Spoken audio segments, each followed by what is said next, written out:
Hello and welcome back to the Coming of Cage podcast, your Nicolas Cage movie review podcast. I'm one of your hosts, Derek, and your other host, Ryan, is right here with me. Indeed. Virtually, I am here with Derek, and we are reviewing a movie today. Yes, this is episode 75 of the show, so it's our 74th Nicolas Cage movie, and we are talking USS Indianapolis Men of Courage, the 2016 World War II flick based on a true story, Loosely. somewhat. Includes, of course, Nicolas Cage, Tom Sizemore, Thomas Jane. A couple of names people might recognize there. It's about, quote, during World War II, an American Navy ship is sunk by a Japanese submarine, leaving 890 crewmen stranded in shark-infested waters. Yeah. Derek, were you familiar with this incident before this movie? Only because of Jaws. Okay. Here, let me just touch on this. So we're recording this a few days after Easter, and I just saw my family for Easter, and one of my brothers loves this podcast. Shout out Devin. And Woo! he he asked what movie we were discussing, and I told him, and he said, "Oh, that's about the sharks, right?" And I said, "I don't think so. I think it's like a historical like period piece." And he's like, "Yeah, I'm pretty sure there's sharks involved in that." I'm like, "I don't know, man. It didn't seem like it was sharks." And he was like, "No, I'm pretty sure there's sharks." And in my head, I'm like, "Man, is my brother like a secret history buff and I didn't know it?" Well, yeah, it turns out he didn't give this away. I found this away out later why he knows about this because he's a fan of Jaws. Obviously, I'm not. I am too, but I'm not. Like I haven't watched it in so long. I don't remember this. But yeah, in Jaws, I believe Quint is the survivor of this incident, and he references this in the movie. And of course, I had forgotten that, but he remembered. So I, for a day or so, thought that he was just like this history buff, secret history buff that I didn't know. So uh, yeah, there's sharks involved. A lot of sharks. There's a lot of sharks. Yeah. Yeah, it's an interesting little So factoid you were there. not familiar with this outside of that Jaws reference. Correct. Okay. Again, I was not either. It's also important to say, from context, from my point of view, when we add a movie to our wheel, um, we don't read a description or anything for it. When we pick the movie, When the wheel like on picks the the movie. wheel, Yeah. then we read the description. I had apparently completely forgotten what the description of this movie was because I was swore there was nothing about sharks, but in the description it does say shark infested waters. But I didn't think that the sharks were going to be like a main plot The point, star of right? the I film. thought I thought it was just going to be like a threat that was there among like Japanese submarines and stuff like that. That was going to be the bigger deal. Well, especially when you look at the movie poster, you've got all these Navy people in uniform, most of them in their dress uniforms, right? You've got the boat on fire with people in the water. There's a plane coming in, and there is one shark fin toward the Yes. bottom right, but that's it. Yeah. Yeah. Easy to miss if you don't know to look for it, For sure. you know. So yeah, that's I had no idea. So we're gonna obviously get into it a little bit further. But yeah, if you're new to this podcast and you're starting here, weird choice. But hey, I You do you. usually I usually watch the movie and make notes as the movie goes on. And we discuss those notes and kind of go through the movie chronologically while I try to remember what the note was about. And Derek usually helps me with that. So yeah, that's how these podcasts usually go. There are a couple of interesting facts about this one. One that I just want to call out that's kind of just cool.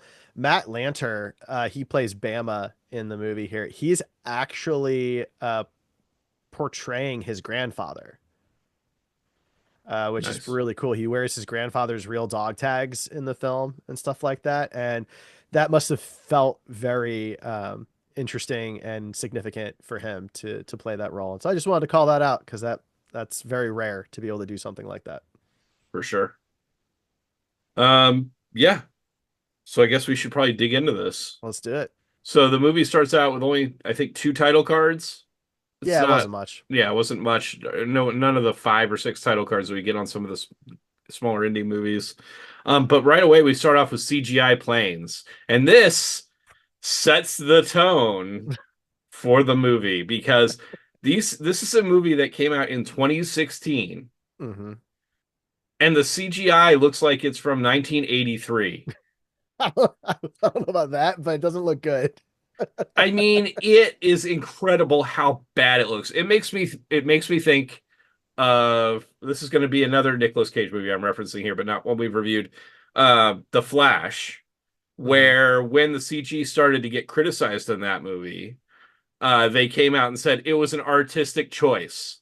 Yeah. This movie, I found myself wondering, is this an artistic choice? I don't think so. I think It it's just they ran out of budget because they had to have a bunch of sharks.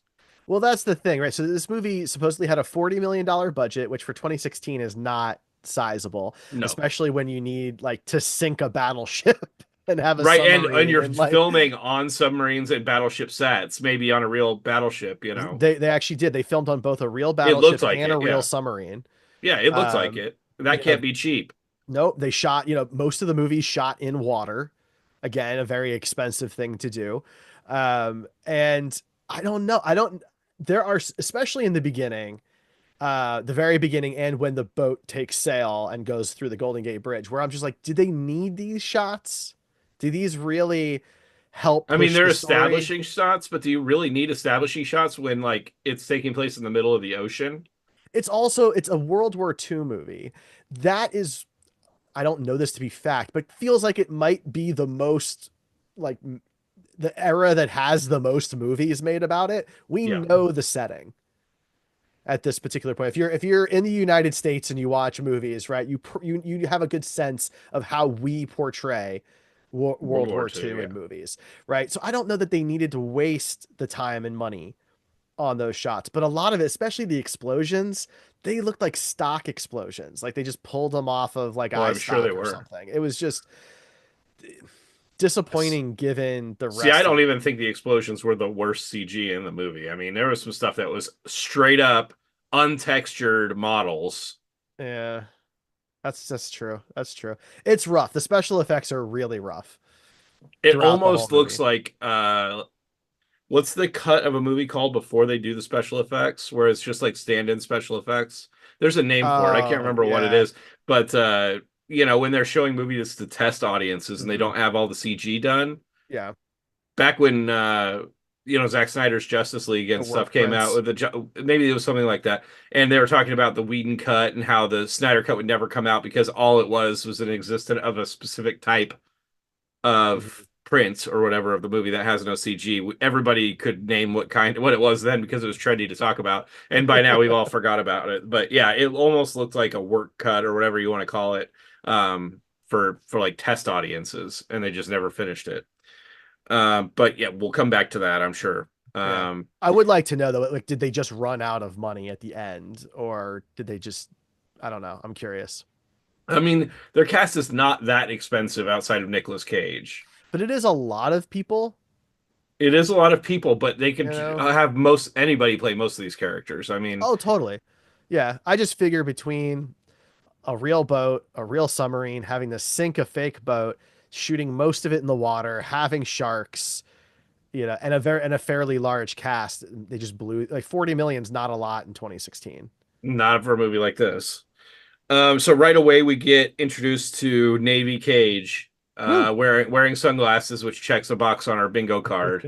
But he wears those for most of the movie, so that's Oh an yeah. easy one. But yeah, right away we see him, and he looks great, of course. Um, there's a lot.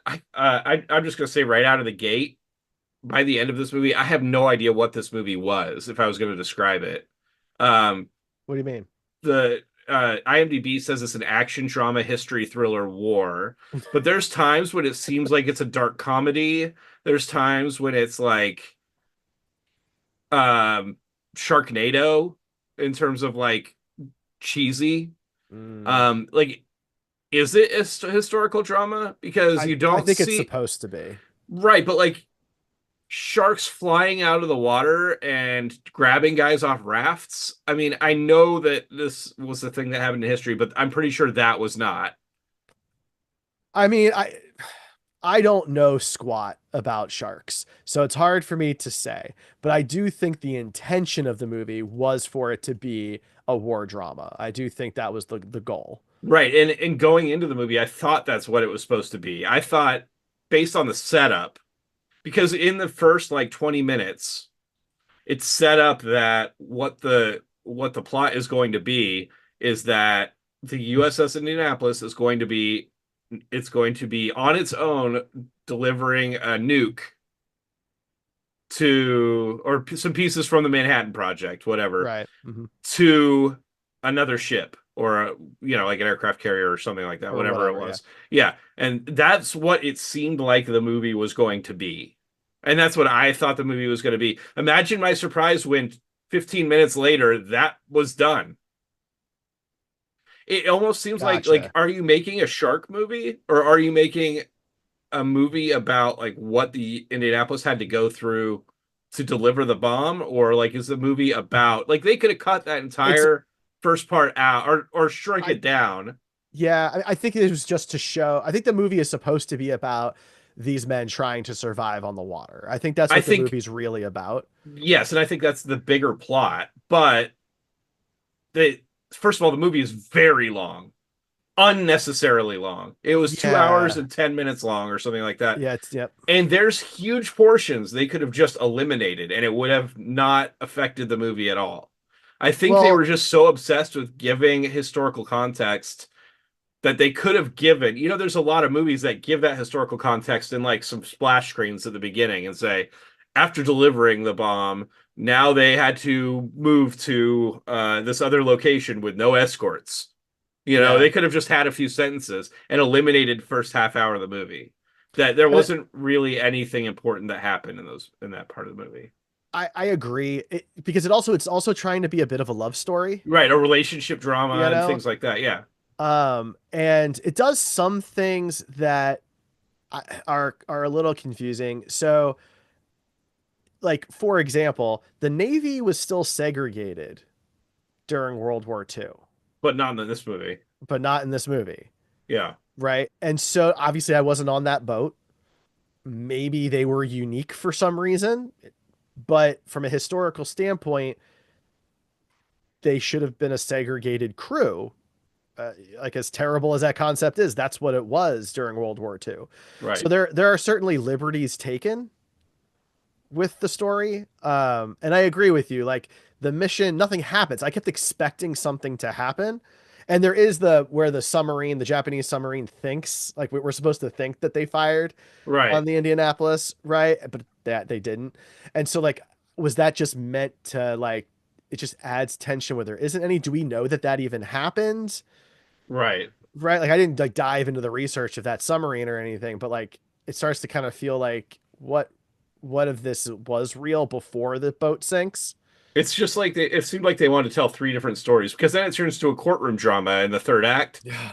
Well, that is like I guess that all really happened, and so I think Sure, they I'm had not I'm not to. debating that, but we don't. Yeah. Why is that an important part of the movie? I think Because they it's can they could have ended the movie with everybody surviving or all these people surviving, and then it ended there, and like we're happy that the people that survived. We don't. I mean, they could have had again a few sentences at the end. Remember what was it when we watched Frozen oh Ground, where they talked about like what happened to the people afterwards, and it didn't need 30 minutes of courtroom drama on an already long movie. no, that's true. That's a good point. I hadn't really thought about that. It's just this movie should have been an hour and a half or like an hour and 25 It easily because could have been. yeah, with like the majority of that being the shark stuff. Hmm. Anyway, that's overall thoughts on the movie. I'm sure we'll dive into some of that a little bit more, but we get some atomic bomb discussion to kind of set up exactly what's going to happen for Hmm. people like me that aren't familiar with what the USS Indianapolis did. Um, Yeah, I mean, I didn't know what they were like, why it happened. I just knew right, uh, exactly. the Jaws references. That's all. Then we get a scene of Nicolas Cage writing a letter to his wife, which again, this could have been cut out because it had no purpose on anything, except for like a 5 minute conversation later that didn't end up meaning anything. But yeah, he's writing a letter to his wife talking about how hard it is at sea without her and blah blah blah. I think it's meant to make us more empathetic towards his character, but he's never really an asshole. He's a pretty good guy, portrayed as a pretty good Oh, guy throughout this movie, yeah, 100%. He's trying to be the trying to best for his be, people. yeah, he's Yeah, trying to follow his orders and be a good soldier, but he's also trying to be a good captain and take care of his people, and he's trying to be a loyal husband and, stick around for his wife and everything. But to your earlier point, if they cut off the end of the movie, right, then she doesn't even necessarily need to exist in the exactly. Yeah. story. It's not that bad thing that she does. I mean, but there was for a while there, I was like, maybe she's already dead. There's basically no women in this movie either. I mean, there's a There's few one. in the There's like very one beginning, woman yeah, who has and his any, wife at the end, but that's about right. it. Yeah. Um, so then we get to like the C plot or D plot, which is a couple of sailors. I did not even recognize that this was Thomas Jane until you said that, No, by the way. It I didn't does not recognize look him. like the Thomas Jane I know. But we get two sailors going, they're coming back, or they just came back off of a whatever you do, expedition with the Navy or whatever, and they're showing this one guy is showing these ladies how to dance, like they do in New York, and obviously he's a hit with the ladies. Again, no I am a relevance to the better plot at all. dancer than all you Midwesterners for sure, obviously. Or obviously. Um, Well, the relevance to the plot there is this is the love story right, that we don't need that because we don't. this isn't a romance. Well, that's the thing, right? Like all of the beginning of the movie is all required because of the end of the movie, but they don't need Any of that. any of it. I actually think it would have been a better movie if they had just gotten rid of all that. Yeah, Like it would have been more succinct. I would have been like it would have had more action, you know. We'll get to that part, but there's not much action not even when much. you get to the part that's supposed to be like action thriller. Yeah, Um my next note is just Tom Sizemore, you yeah, know. he's there. He's there. Who doesn't love That's Tom Sizemore? that's accurate. Um, I can't look at him the same ever since his appearance in It's Always Sunny in Philadelphia. But he seemed to think he was in a totally different movie than everybody else. Not to say that he was bad. I mean, he was great, but he was on like a he didn't got get the memo of what the movie was going to be because everybody else seemed to be acting in the same movie and he was in his own movie. That's Um, funny. So we find out that the USS Indianapolis is getting the order straight from the president that they're going to be delivering this bomb, as we already mentioned. But they're doing it with no escorts, which this type of ship would normally have an escort to protect against submarines, and that it's under direct command from the president. Hmm. So this seems like the plot point. This seems like what the plot is. But Yeah. then we go to a segregated movie theater where they're watching a movie and two guys are fighting for some reason that we don't really know about. Well, that's the problem. Like, so A all these white guy and a guys, black guy are fighting each other. but they're all in uniform, and we don't get to know these people. I didn't get like anybody's names. I have no idea who's who. Like, it's just, Yeah, so they start fighting, and one guy has a ring come out of his pocket, well, that's and the main guy who's gonna marry Clara. another guy picks it up when the fight gets broken up, and the guy Yeah. goes to propose to the girl, and he can't find the ring, and he's upset about it. And then he gets taken away by military police, and so does the black guy. And I don't know what's going on there. They don't really say why they're fighting or anything else. It's just to set up like a bonding moment later, I guess. It's very unclear to me, but it's what's also unclear to me is like these guys are stuck in the cell the whole mission. Yeah, and directly next to each other. Why would you why would you put them on the boat then if they're not going to be allowed out during the mission at all? You're just taking up crew resources for nothing. Yeah, on a ship which can only hold limited resources as is. Right. Like to Yeah. me that didn't make sense.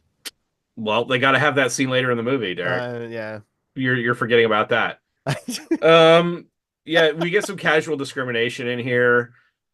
There's a guy, one of the white guys calls somebody a jug, which I don't know. I didn't know at the time what he was talking about. Apparently, he was talking. I assume he was talking about there was a Marine escort on the ship, Yeah. on the Navy ship with the bomb, Hmm. and a common term for Marines is jughead.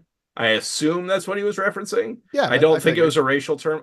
In the beginning I thought it was a racial term. I thought Oh, he was describing one of the black guys. But then one of the black guys calls a white guy a cracker. So that counts for a casual discrimination bingo card on our slot on our bingo card, I think. And there's more throughout the movie of discriminatory terms. sure. Um, yeah. Oh, we already covered a lot of this. Fight outside theater, lost ring, terrible CGI boat shots. Yes, they were Yeah, terrible. this is when the boat is leaving. It's like it goes under the Golden Gate Bridge and stuff, and it just the whole sequence looks awful. Yeah, I really, really bad. I would there's no reason for it. Like If that's completely how untextured models.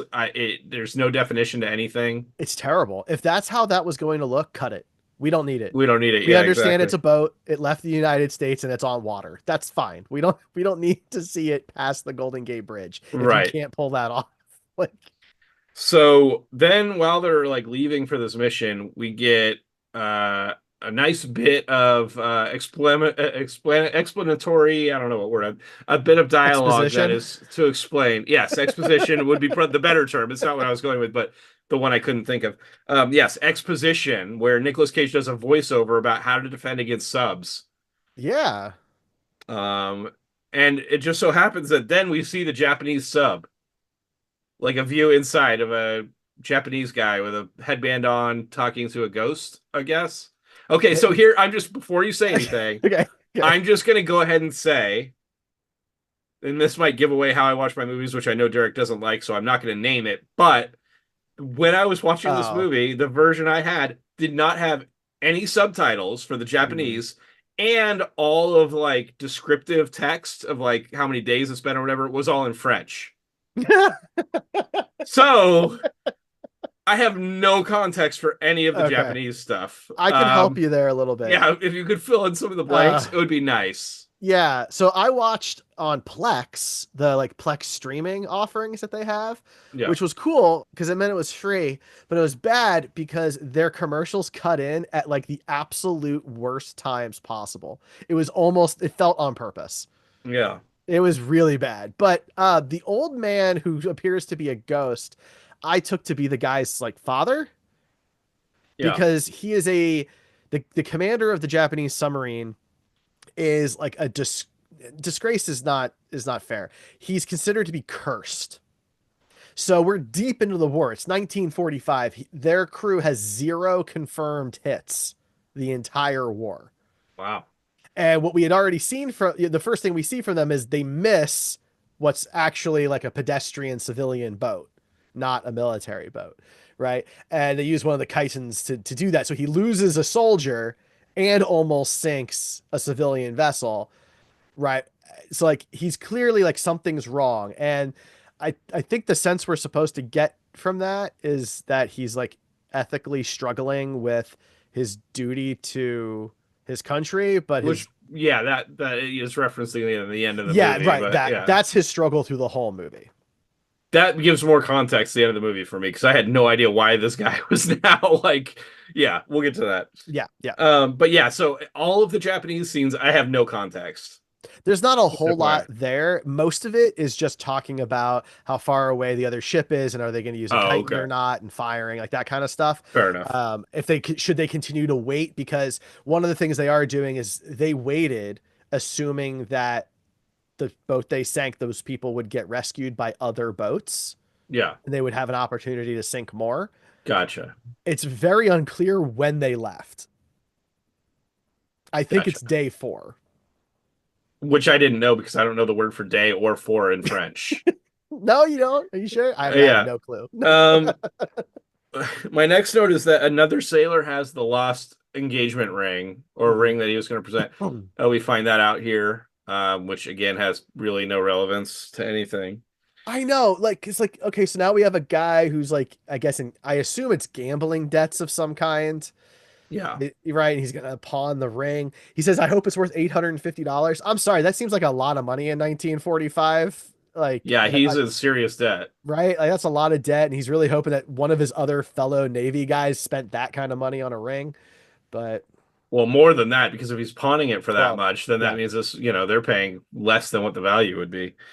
Um, my next note is that it says shark foreshadowing, which was ridiculous in this movie. There was so much Oh, shark foreshadowing. At one point, they literally like zoom in through a set of shark jaws, skeleton shark jaws, to like see Nick Cage. Like it's the least subtle foreshadowing I think I've seen in a long time. I mean, it was crazy. Um, so turns out they delivered their cargo and everything's good. The entire plot that I thought the movie was is now over, and we're like 40 minutes in. you're like, did I fall asleep in the middle of it? Like, Right, like, yeah, was this the Croods and now I'm just waking up at the end? I don't know what's happening. Um, we get a birthday celebration for a guy's last tour yeah. that again has no relevance to anything, really, except that it sets up the one guy to be a dick. Well, I think it's supposed to set him up to be an asshole, but it also sets up the guy who's retiring because like he's gonna die later. So we get to feel it's that I was 3 days from retirement kind of concept. But if he was retiring, why would he have even gone on this mission? Just like stay home and retire there. Well, because he, Because you're going to be you're, gone for a long time. Like why? but he, well, because the way it works, he has his tour that he has to finish out. This was part of that, right? And then he's Why are they retired. It's his, celebrating halfway through then? yeah, that is problematic. That to me, like, I'm not a particularly superstitious guy, but that to me feels like jinxing things, Right, exactly. Like obviously he's going to die. It was not right? subtle. Like, knock on wood, like that's just not a good idea. So this we find out that because this was a secret mission that had no escort, the world thinks that the USS Indianapolis is somewhere else already. So they can't give them an escort now because that would give away that the Indianapolis was not where it was supposed to be, which apparently Yes. is a problem. Yeah, I don't know enough about Navy strategy to understand why having a boat with its normal escort would give away a special mission if they're just going to a regular like to another port. I don't know. I'm not sure that I follow that well, but maybe there's a lot of truth there that I just don't understand. Well, and then at the end of the movie, they said something like they should have sent an escort. Somebody says that, I can't remember who, but they said they should have sent an escort and they're sorry. So it was clearly able to be done. They just chose not. I don't know. Yeah, Well, because again, they I talk don't about know another naval ship was strategy. sank out in that area, but Right, we don't know that, and we were told that the Japanese ship has never sunk anybody. So who right. sank the other ship? Yeah. Then we get more CGI submarine, which is great. Actually, the CGI on the submarine was much better than the CGI of everything else. Well, it helped that they had a real submarine to base it off of. Yeah, that's probably true. Um, yeah, my next note is just Japanese sub torpedo hit. So they start shooting at the USS Indianapolis, Hmm. and they hit with multiple torpedoes. And we get a exceedingly long set of scenes with the ship sinking. Oh, I Uh, thought it happened pretty quickly. well, the so it kind of. I mean, we get a lot of shots. There's this one particular shot. I don't know if you noticed it, but I think it's where Nick Cage is running through like the ship, Hmm. and there's one guy that just randomly has his arm on fire, but it's really bad CG fire. Yeah, there's a But then lot of through bad CG through fire. the rest of this, though, there's a bunch of stunt people that are actually on fire. Yeah, So, like, why are you lighting this guy's arm on fire with CGI when that's an easier stunt to pull off than having like somebody's front on fire or like their whole body on fire? my only thought there is maybe it was supposed to be, but something didn't work. Like the effect, the live thing didn't fire, and they just said we'd fix it in post. Maybe. So But it was very noticeable. the electronics go down, and so they can't call abandoned ship. So Nick tells one of his people to abandon ship and to spread the word abandoned ship. And still a lot of people just decide not to for some reason. Maybe they didn't hear. I don't know. Well, that comes back to the end of the movie, right? And all that Yeah. nonsense. And There's one part where we have the two guys. I think it's the same two guys that were like in the dancing scene together, but they're like running through the ship and they're trying to get out of the ship. mhm. And one guy is like, "Don't touch that with your hands." They have to turn the thing to open the doors. He's like, "Don't touch that with your hands." And then the guy touches it with his hands and it burns the shit out of him. Mhm. But then they open the door using the life vest, and there's nothing in the area that would make you think that this is hot for any reason. Yeah, so I was like, oh, maybe he got electrocuted by it, but then you think the water is electrocuting them by walking in it. But no, he said he burned the skin off his hands Yeah, later. later he says that. And so I'm like, I don't understand what happened. Yeah, there was no fire anywhere near the No. door. It was not hot enough, like ambient temperature, because they were able to walk through it without like melting their skin off. Well, they touch like the frame of the door when Yeah, the door is open, right? When they're coming through. Like, so I don't know. I am very confused. it was odd. I Yeah. think it was just to set up a scene later, but half the beginning of this movie was just to have payoff scenes later that were not necessary. Um, So the actual ship sinking, it seems to go fairly slowly, but then there's just this one point when the ship has split in half, and it's half of it is sticking out of the water, and then it just goes like really fast. Did you notice that? I did. And the Well, CGA seems like it's speed is sped up. because they have to it frees the two guys who are in the little jail cells. Yeah, the guys in the jail cells. One of them. So there's one guy that's been picking on one of the guys in the jail cell, like he's been putting like spitting in his food or messing with his food or like not giving him food or whatever. Yeah, And those are different. That's different. well, he wasn't giving the guy food. I remember that part. He brought his friend food Oh, and yeah, didn't yeah. give the guy any food. Yeah. But yeah, so you're right. The other guy was that was the dick head guy that got the spit in Tabasco coffee. But um yeah, so they come and rescue one guy that didn't feed the other dude, comes and rescues his friend, and then they're gonna unlock the other guy, but they drop the keys, and so they just abandon the other guy while he's in his cell. Well, then one of them comes back to get him out and ends The up one getting that the two stuck that in were the fighting each cell. other. Yeah. Yeah, end up getting stuck in the cell together, and then the ship splits in half, and they are magically okay and out of the ship. And again, maybe this is my lack of knowledge of naval vessels during World War II, but I have to imagine even in the 1940s, the idea of a jail cell that automatically locks itself would be a bad Not idea. ideal. And also, you would think that when a ship sinks like that, that there would be some sort of like suction pulling things towards it. Yeah, I mean, they're supposed to be, right? Like if you saw Titanic, Right. right? Like it But if sucked a these lot of guys people get down. out of the jail, which is presumably in the middle of the ship because that's where it split, but they're able to just get away from the ship with no problems. I, So, that's easier to believe than the boat broke right where they were. right. Yeah, the whole thing is just very So, odd. but And maybe it's true. I don't know. we also see Nick Cage get blown off the ship by an explosion. And he's sinking. He's in the water, and when he's in the water, this shark doesn't eat him. It No, just comes up and like bumps the shit out of him. get out of my way, dude. And then he immediately finds a life raft, the world's smallest life raft. I don't know why they have multiple size life rafts on this thing, but some of the life rafts are big enough for like 18 people to be on, and some of them are big enough where Nick just like can capsize the thing by himself just getting on it. It's very odd.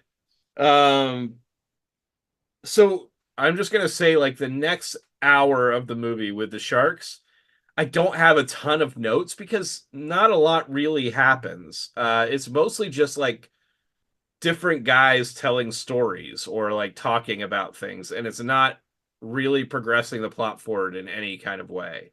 No, they're stuck out there. 3 or 4 days, 4 days total go by, and we kind of watch people get eaten by sharks one by one. Couple guys get sick, you know. Yeah, Um, we do get some like breaching sharks that are just like jumping out of the water, not eating people, just like jumping out of the water around the people they're for just some checking in, reason. like seeing what those guys are up to. Like, I hey, I mean, haven't seen you maybe around that's here. normal shark behavior Yeah, around I have no prey. idea. I don't know. I would think if you're like not trying to eat the prey, then you wouldn't be breaching the water. But Whatever. We get Tom Sizemore, which is when he gets really weird. Uh, this is when it's like really obvious that I'm not sure if he's in the same movie as everybody else because he's in a raft by himself, and Nick finds him, and he's literally holding his own leg. Like Yeah, his leg, he lost his leg like below the knee, but that part of his leg he's hanging on to as if it's his baby, that was gross. and he hasn't bled out yet. But if Nick hadn't shown up immediately, then I guess he would have. And he did a tourniquet and gave him some drugs that they continued to give him. I'm assuming some sort of painkiller. I mean, he lives a lot longer than I thought he was going He to. lives a long time, and the whole time he's cuddling his leg for days. It's disgusting. And he is, yeah, delirious, and yeah, he's doing the stuff that Nick Cage normally does. I feel like Nick Cage in that role would have been great.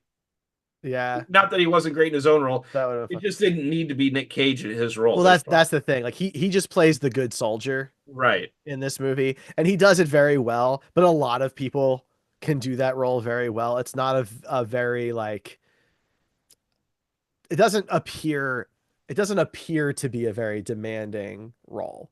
Right. It's To not utilizing Yeah, what would traditionally be his strengths. right, exactly. Yes. Um, did you notice the one random guy wearing blackface? Yeah.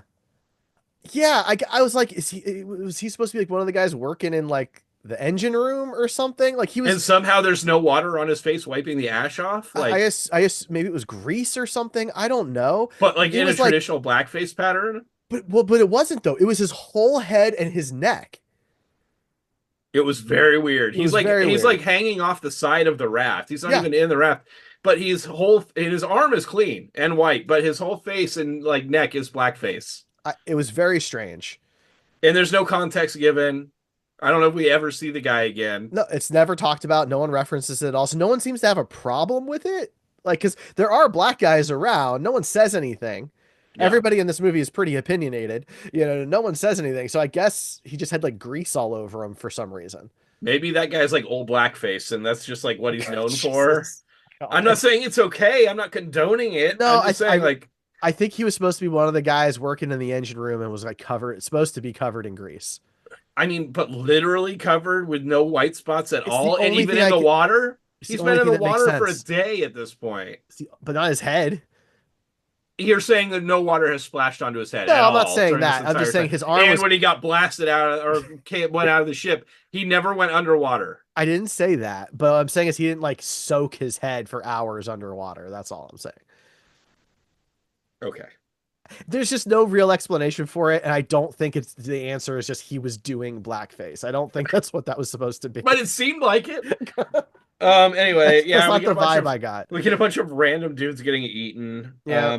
I do feel a little crass talking about it like this because it is a real event that happened. Well, that's the thing, right? Like it's based on a true story, but like I don't I don't know how close to reality it is. There's a lot of movies that are based on or inspired by true stories that have very little to do with what actually happened, Right. You're right. right? You're right. I just feel like when I realized, like when they started showing, spoiler alert, but at the end of the movie, like during the credits, they start showing real footage of these guys Yeah. being rescued and stuff. Then I started going, oh man, am I a dick? I mean, a movie can do a bad job at trying to portray an important thing. Yeah. And I think overall, this is not a good movie. No. It might be trying to do something good by I telling think the it story, was. I think they right? genuinely were. But I don't think they did a good job for a variety of reasons. Yeah. And I think most of it is just the way the movie was produced, the way it was made. It's not so much the events that occurred, but how they were put together and how long things took and how things were portrayed. I think you change a few different things and we would have a much brighter view on the story. I agree. Yeah. So at some point, one of the guys that was with the other group swims away, and he ends up with Nick Cage and Tom Sizemore. And so Nick is talking to him about what he saw, and he mentions that he found that he was with this much larger group. And so Nick decides he's going to branch off. He's going to leave those two guys together. He's going to go find the group. I could not help but laugh because he busts out the tiniest paddle First of Well, all, his raft is already the smallest raft in the movie. It is a one-person raft. And then the paddle is sized appropriately to that raft. It yeah, is literally like he's using like a cutting board.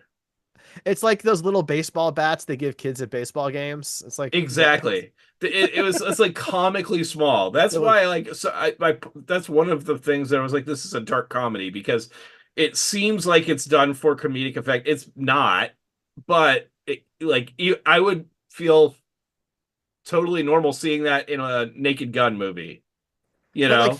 it also a lot of this though makes me I feel like I have to go back and learn about what actually happened because the odd that guy who swims over and bumps into Nick's group, the odds of a person picking a random direction in the middle of the And running ocean into somebody else, yeah. and finding someone else in that situation is And not getting eaten by a astronomical, shark right? while you have hundreds of sharks circling.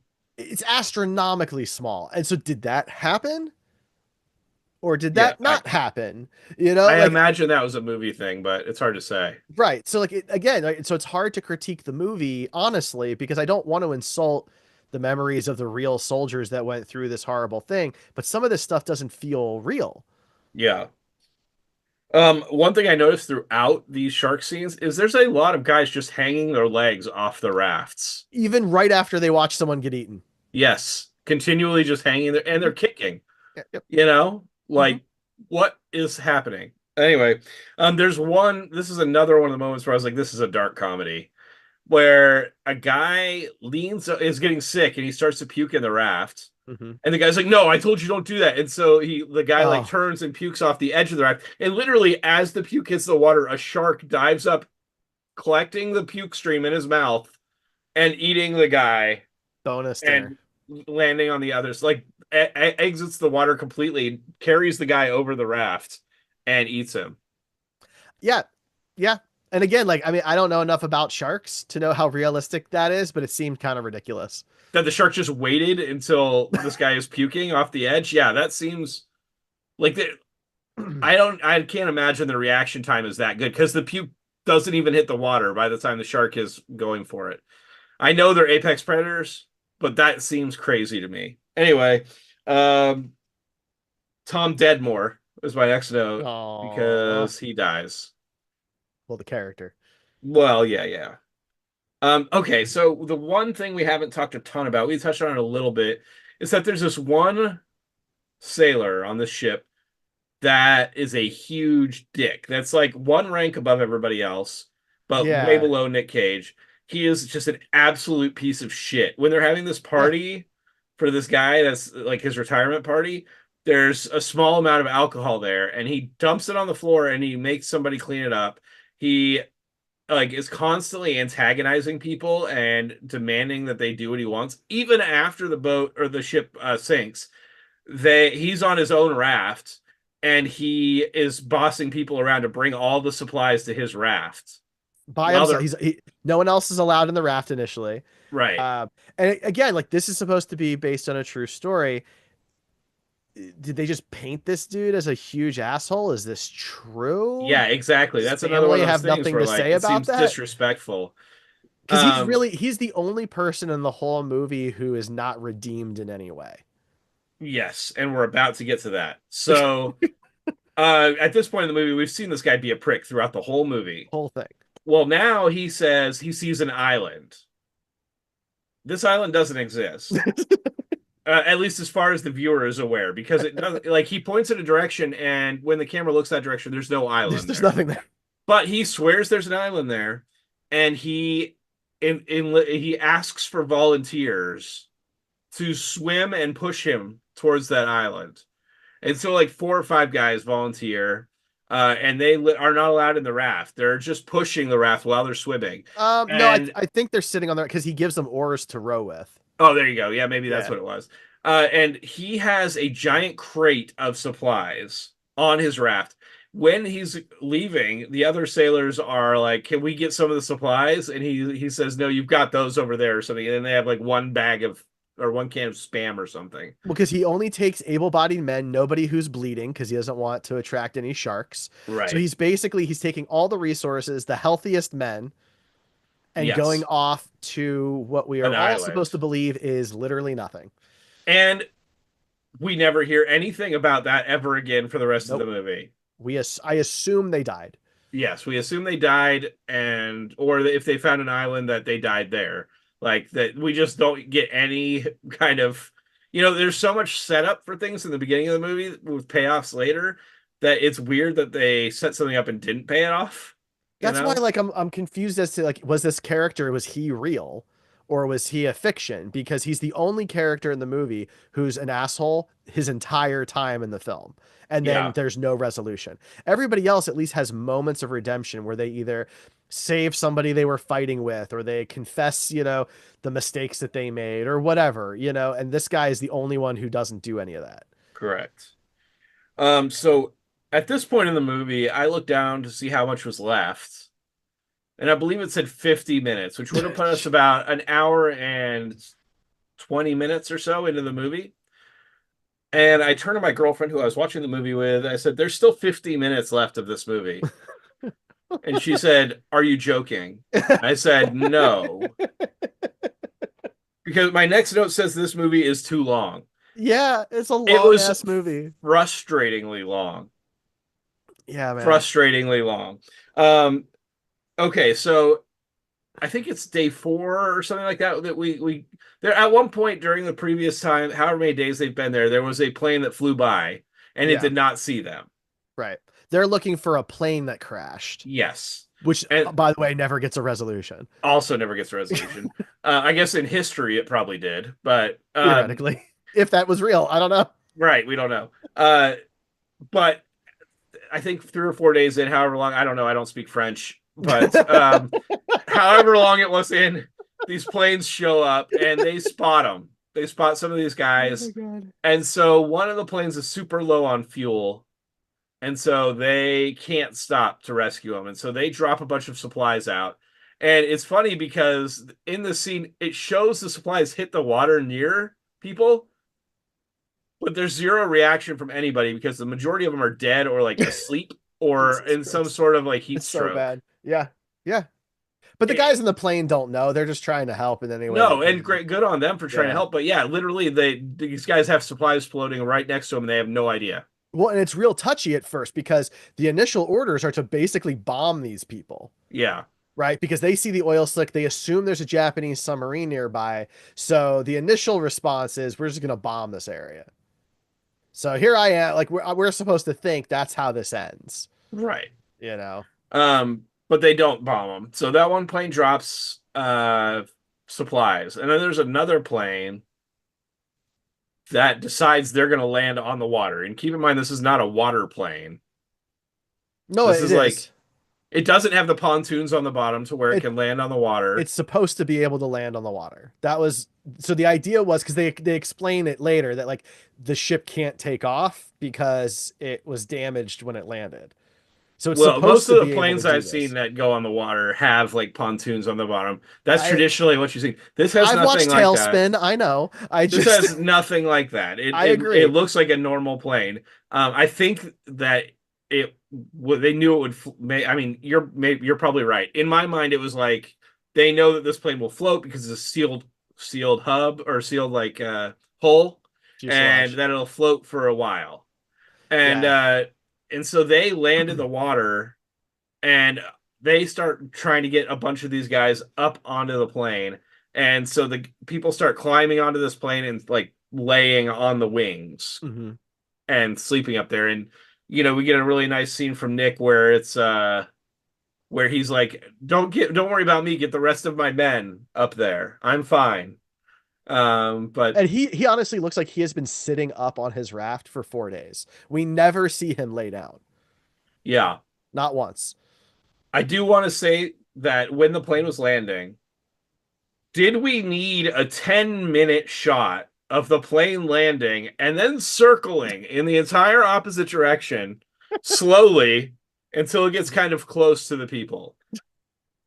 Could it not have just been a shot of the plane landing close Again, to the an people? example of the movie kind of drawing things out, but I they think they spent the money. actually, yeah, I think they actually did that, like landing, It wasn't CG or anything, so they wanted to show the whole thing. Yes. And And that's fair, but it was just added a bunch of bloat to the movie that didn't need to be there. yeah, to an already long film. Right. Yeah. But yeah, they Um, land, they get a bunch of guys out of the water, but the plane's stuck and they're gonna send boats, yeah, theoretically. theoretically. Um, yeah, so then we find out that 317 men were rescued. Um, the two guys that were friends in the beginning with the dancing scene and whatever, one of them died The out guy who on was supposed to be engaged, he the died. one that was supposed to ask this girl to marry him that lost the ring. Uh-huh. Um, he made his best friend promise to take care of his what was going to be his fiance.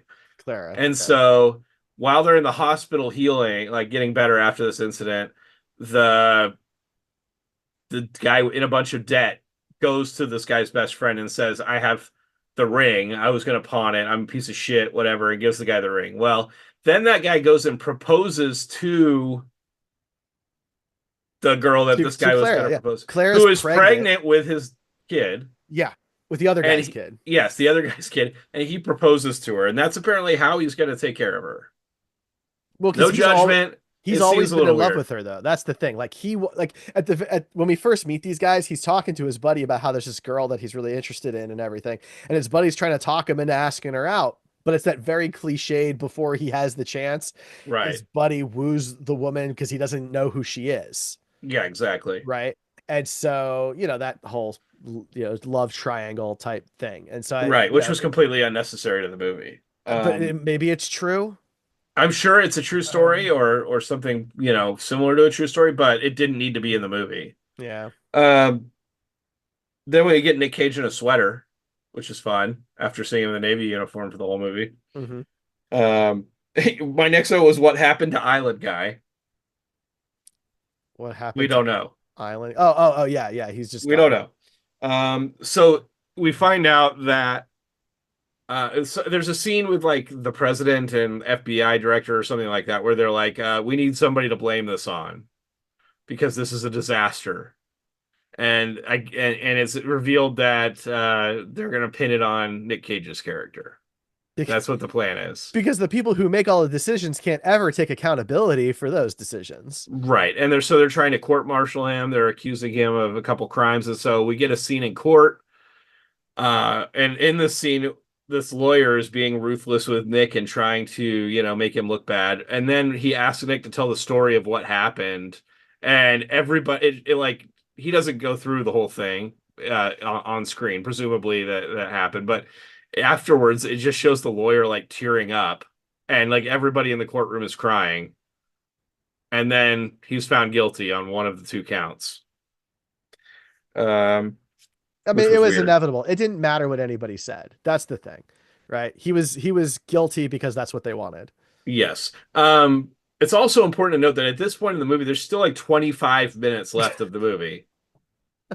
That's it, right? Oh my God. And I'm so confused as to what plot is left. Like, how many more plots can we add to this movie? It was like Return of the King when they have like Yeah, 17 different endings, so many except there endings. wasn't endings. These were all individual plots. Hmm. So the kind of twist in this courtroom was that the guy, one of the guys from the other submarine, from Commander. the Japanese submarine, the commander from the Japanese submarine, was now apparently freely walking around in America because he wasn't shown to be in handcuffs or like, No, the war's over at this point.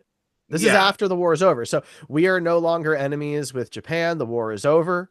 But he And came to America for some reason to be part of this court. just to be the part of this. Yes, and supposedly this part. So the movie does exaggerate this a little bit. Apparently, his presence in this was very well known to everybody involved and was standard procedure. Fair enough. It was not a surprise to anybody like it was in the movie. The movie Yeah, has in the the movie, it was a big reveal that this guy is going to testify. but that was apparently a very normal, common thing to do in this situation. Yeah, I think in like real life courtrooms, you have to know, like both parties have to be aware of who's going to be called to the witness stand. They Yeah, there's can't no just like surprise witness, surprise Your it. Yeah. Honor. So yeah, he gets court-martialed because he's found guilty. Does that make him a criminal? I wanted to talk a little bit about that. We It's don't an need to get interesting too in the weeds question. on it. Yes or Yeah. no?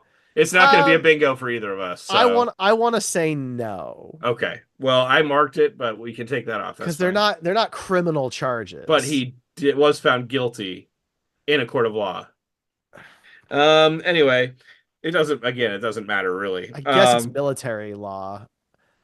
We do get probably the best scene of the movie between so after the court happens, Nick sees the Japanese commander walking out, and so he follows him, and we get a very powerful scene in a movie that doesn't seem like it would have any powerful scenes.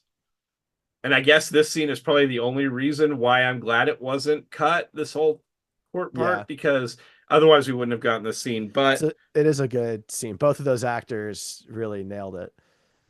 yeah, but discussing how like they did what they did for their because they were orders, but that as men they were having a hard time uh dealing with it. And at this point, Yeah. um Nick's character mentions that he lost Louise. Yeah, so time is going by at this point, Sure. right? And Um so she the dies. the actress that plays Nick Cage's wife in this is 20 years younger than him. Jesus. So are we to believe that a 20-year younger woman died while Nick Cage's old ass that's survived being almost eaten by sharks and everything else lives? Yeah. Okay, just making I mean, sure. I think we're supposed to believe that they're closer in age in the movie, you know. They certainly look Um, that way. The real life photos and stuff, they look closer in age. so after the court martial, we end on a nice light note. We see Nick loading a gun and committing suicide. So Nick fires a gun on our bingo card, and Nick dies by the end on our bingo card. Sadly, I'm sure this is a real thing that happened, but it's just a terrible way Yeah. to end the movie. Yeah, no, it is real.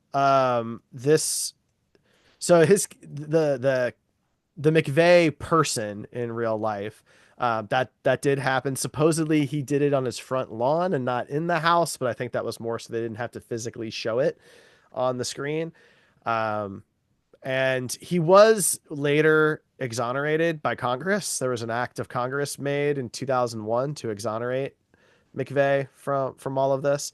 Um, but yeah, Yeah, yeah, it's this is a good example of um, sometimes it's okay to not tell the whole story if you're making a film.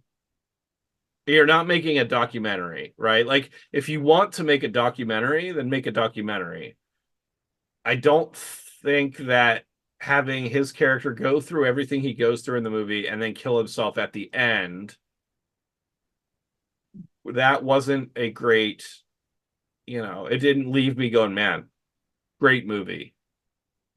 I um, realize that it's a real thing, yeah. and I'm not saying that people should edit history, but watching him load a gun and kill himself probably wasn't necessary. They already go through some of the things that happened after the movie, with text later. That Yeah. probably could have been something in that text, and it still wouldn't have been like a happy way to end the movie. But not every movie needs to end happy, obviously. No, it depends on what their goals were. It's kind of unclear what they wanted out of this movie. But that's what I'm saying. The Um, goals were not clear at all. yeah, That's what the problem was. it, because like they don't even really explain like what the court martial led to. The one thing that they really focus on is that the phone never stopped ringing. That the parents and loved ones of those that were lost in the wreckage, like they just wouldn't leave McVeigh alone. They blamed him, and they were justified in doing so because he was court-martialed for it. But I don't know. I don't have a problem with them including it because of everything else that they included. I think to not include that, they should have left out a lot more in the process. And because they included what they did, it did feel like they were just finishing the final part of the story, you know. I guess if you're going to tell a story that that it seems like it's part of the message is supposed to be like, humanity can survive and hope, among dark things happening and things like that. With the engagement, and things like that. There's probably better ways to have ended this movie. You know, Probably. I mean, I think they just wanted to hammer home. So, like, even to this day, McVeigh is the only person subjected to a court martial for losing a ship during like acts of war yeah, in history of the Navy, which, it's been around for a while. It's been through a few wars. Lots of yeah. boats have sunk, right? He's the only one who's ever been court-martialed for it. And so maybe they wanted to just hammer home the significance of what he was put through. I don't know. Did that make you feel like you really got it, that hammered home the point more than you had already gotten from the movie? It was very final. It showed that he didn't get to just, grow old and retire. He things continued to be bad for him. Whereas a lot of these other people went on to as normal, I suppose, a life as you could have after something like that, right? The one guy gets married and he's gonna have a kid and they're having parties and stuff, right? So like some people went on to lead normal lives and some did not. Yep. Real footage in the credits is my last note because we got obviously not of like the shark incidents, but the Mhm. rescue and things like that. It was very short snippets. I'm assuming there's just not much real footage. But a couple of videos of them picking the people up. Mhm. So that was interesting. That's really how the movie ends after the suicide. Yeah, I mean, again, the movie not knowing what it's trying to be, right? I do think that I would be much more interested in seeing a documentary on these events. I think I would have rather watched a documentary, yeah, You narrated know, by Nicolas Cage. yeah, because I want to know what really happened. I want to understand these people and these events and things like that. And the way this movie is made, so much of it is called into question on its reality that it is hard to know how to really feel about it. It's worth noting that this director made a Jaws movie. I thought he was in a Jaws Oh, movie. is that what it was? Maybe that's what. Yeah, yeah. He was an actor in a Jaws movie. Yeah, I think he was in Jaws: The Revenge, Right. which has So one of he. the greatest Ebert quotes of all time, by the way, Let's about that see. movie. Yeah, I'm not quite sure. Yeah, it seems like this is like one of maybe only directorial. I don't know. I don't know. It's unclear if he directed other movies on here, but it does say he's a highly regarded director. I'm trying to figure out exactly what the regard is for. Yeah, well, because he has done quite a bit at this point. So if you look at what he's been a part of, I mean, that's the other thing too. He's acted in 110 productions. He's acted in twice as much as he's directed. But he's also directed a lot of things. I mean, he directed an episode of the Roots remake, the 2016 version of Roots. He's directed lots of TV, Chicago PD, Once Upon a Time, um, Law and Order, Sons of Anarchy. I mean, the dude's been around. 21 Jump Street, the TV show in the 80s. And he, like I said, he's acted in 110 things, so including this year. So he's just been around a lot. Yeah, I think it's just really what it comes down to. probably. Usually at this point of the podcast, we look at some other reviews of the movie and just kind of decide just to make sure that we, take into account other people's experiences and see if they had a different opinion. I will say on this movie, it has 57 one-star reviews and it has 11 10-star reviews. So, Oof. pretty, yeah, yeah, it seems pretty confident that it's going to be a low ranking movie for us. But um, let's look at some of the 10 stars. This person says an event that should never be forgotten. One reviewer on here said this movie is laughably bad, just as in the movie Unforgotten. I don't believe any movie will accurately depict 100% the tragedy that these people went through, but I am so grateful the effort is made and this story was told. I never knew about it, and this is something that deserves to never be forgotten. I don't think that either of us would disagree with that, but that does not make it a good movie worth a 10 out of Agreed. 10. Right. I agree. That's the Um, problem. Like you have to be able to separate the real events with the movie trying to talk about them. yeah. Um, this one, let's see. Very intense and moving. A great portrayal of a moment in our history. The actual event was horrific and heroic. I was pulled in from the beginning and at times was on the edge of my seat. I recommend. Okay. This one's title is Nicolas Cage. I have always loved Nicolas Cage, but sometimes he hasn't always made the right choices in movies. I've still watched them, but I consider this film to be his finest hour. Well done, young man. Okay. Okay. Okay. If you think this is Nicolas Cage's best movies, you should probably watch some of his other ones. Not that he was bad in it, it just was, Well, he wasn't you know, particularly young at the time either. no, that too. Um, Definitely worth a watch. Portrays a heroes everybody should know. Nicolas Cage did an amazing job. Interviews from men who were actually there. Plan to rewatch it. Uh, yeah, most of these people seem this person. Wow, brilliant movie. Excellent historical account of survival in shark-infested waters with no one knowing where you are. Don't get all the bad reviewers. Must be SJWs because there weren't enough LGBT pandering in the movie. That's a 10 out of 10 review. From I want to make sure we throw this person's name out there. DJ Thurkettle. Thank you, DJ Thurkettle, for that completely dumb bit of internet you've made there. Jesus Christ. Um, and then the 1 star reviews, which I have a feeling will probably agree with a lot of their points more than the 10-star reviews. This one says, "Wow, did that suck? Bad across the board. One of the few movies I would really want my money back from. Bad acting, bad plot, horrible CGI, bad script. I really cannot find anything positive to say about this film. Even at 128 minutes, it was way too long for the lack of substance. As if 128 minutes is short? I don't know. There's a scene where McVeigh speaks to the Japanese sub commander. It was pretty schmaltzy, but it had a moment of decent drama when they just looked at each other. I'm embarrassed and ashamed that this pile of credit is supposed to reflect on what actually happened to those men.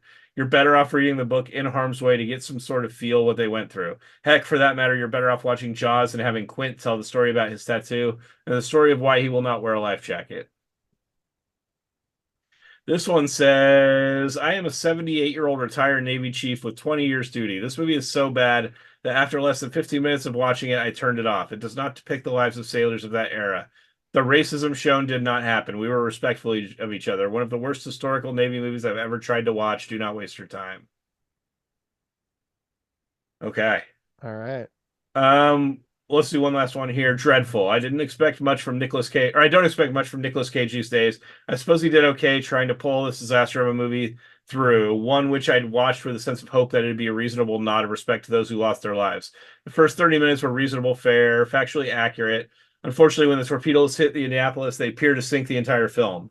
From the absurd idea of a great white perpetrating not one, but a series of more daring attacks on the stranded, to the horrendous CGI and cut shots which are seriously out of light, sync, and setting. The rogue great white nonsense has been done to death. The shallows, the reef, etc. Whilst not exactly exceptional either, did it better. The shark fin sailing past was laugh out loud funny, like the fake fin the kids used to scare the swimmers in Jaws. The acting was at best ropey. The factual inaccuracies were offensive. The shark attack scenes were ridiculous. At least I watched it through the best 2 hours of my life written off as experience.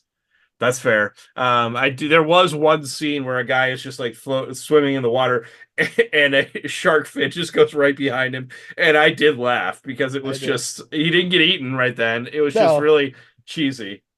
There's also more reviews but they get generally more and more mean from there. So, I will Well, probably maybe I'll read avoid the the rest book. of The those. book's pretty easy to find, super cheap. So maybe I'll read the book and find out what actually happened. There you go. So usually at this point in the podcast, we go through and rate these movies on our scales. We have a rating for quality and a rating for caginess, which is just general. We know Nick Cage's strengths. Is he playing to those strengths in this movie? Um, Derek, where are you at with the quality of this movie? So I thought about it a lot, And I'm trying to be fair. I don't want to like totally trash the whole thing. There's some good here, not a lot. There's some. So I'm going back and forth. I think I'm gonna give it a 7. That's exactly where I was at with it too, because as I've said before, for me, a mid-tier Nicolas Cage movie is in the 8 to 12 range. It can be a little bit better than average, or a little bit worse. I think this is just below what it would take to be a mid-tier Nicolas Cage movie for me. Okay. Yeah. Yeah, I'm with you there. I mean, I was just kind of looking at other movies I gave sevens to, movies like Knowing and Racing with the Moon. Next, I gave those 7. The Croods, I gave a 7 too. Most of those movies, well, at least half of those movies, I would rather watch than watch this again. Yeah, yeah. So, I mean, look, The Croods is I guess it's just as historically accurate Yeah, it's very similar according to based the on some of these reviews. reviews. Yeah. Yeah. Um, Yeah. So yeah, caginess. It was not cagey at all. There was no. zero caginess. I mean, I think I'm gonna be at a 1. I mean, I don't Yeah. it wasn't cagey at all. There was nothing that stood out. I mean, his performance was fine, but we didn't get Yeah. any of the caginess that we want. No, he was totally fine. Nothing bad in it. He wasn't given a ton to do. When he was primarily stoic, which is what the role called for, right? He was a Yeah. captain who was trying to keep his people calm and keep them focused and as optimistic as he could, right? And that's it. There's nothing really more to it than that. He did what he needed to do. Yep. All right. So that's where we're at. So that's it then. Okay, so next what we got to do is we have to figure out which movie joins our Wheel O Cage. We spin that, of course, to find out which movie we watch next, but we have to fill the wheel. And so replacing USS Indianapolis is Willy's Wonderland. Nice. That'll be a good one. Very exciting there. And just so people know, Gunslingers is now Available to available. stream. Yeah, so it's now eligible to be selected. That was the word I was looking for, eligible. But we're going with Willy's Wonderland. So that joins the wheel to find out which Nicolas Cage movie we are going to talk about next time. You'll have to watch The Wheel of Cage. You can go to Lots Coming of of good Cage. movies on that wheel right now. I mean, the wheel is great right now, man. I mean, if you just to talk for a moment about the wheel, we've got Renfield, Face Off. We've got Raising Arizona, Ghost Rider, Snake Eyes, the more recent Butcher's Crossing, and now Willy's Willy's Wonderland on Wonderland. there, yeah. Some really, really good movies out on the wheel. Plus, a few others that we're just not as familiar with that we'll have to learn about when we get to watch them. Yeah. So to find all of our links, the Wheel O Cage, Cage-O Bingo, all that good stuff, you can go to comingofcage.com. You can follow us at Coming of Cage or subscribe to the Coming of Cage podcast on your app of choice. You can also watch us. You can see our faces if you go to the Derrico Studios YouTube channel for all of that. Ryan, anything else for USS Indianapolis, Men of Courage? No. All right. Well, then that's going to be it for us. Thank you so much for listening and or watching. I am Derek. That's Ryan. We will see you next time.